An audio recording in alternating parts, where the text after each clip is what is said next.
От 10 часа в Националния прес-клуб на БТА Столична община, район Връбница, ще представи проект "Квалифицирани служители, качествено обслужени граждани в район Връбница". Проектът се осъществява с финансовата подкрепа на оперативна програма "Административен капацитет", съфинансирана от Европейския социален фонд на Европейския съюз. От 11 часа в Националния прес-клуб на БТА Съюзът на пивоварите в България ще представи актуални пазарни данни и тенденции в развитието на бирената индустрия през 2014 година. Пресконференцията е по повод професионалния празник на пивоварите Илинден. От 12 часа в Националния прес-клуб на БТА представители на туристическия бранш и организации за защита на природата и на културното наследство ще дадат пресконференция, на която ще бъде подписан меморандум, в който опазването на природата и културното наследство се определят като приоритет в развитието на българския туризъм.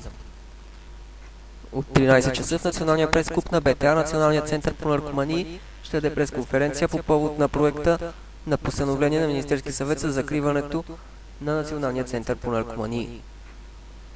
От 18 часа Политическа партия Република БГ ще открие партийния си офис на булевард България номер 6. На събитието ще присъстват организационният секретар на републиканците Владимир Георгиев, както и регионалният представител на партията за Смолян и региона Ралица Данчева. От 11 часа в залата на хотел Париж ще се проведе пресконференция, на която ще бъде представен напредъкът по проект изграждане, реконструкция и модернизация на канализационната мрежа в град Свиленград.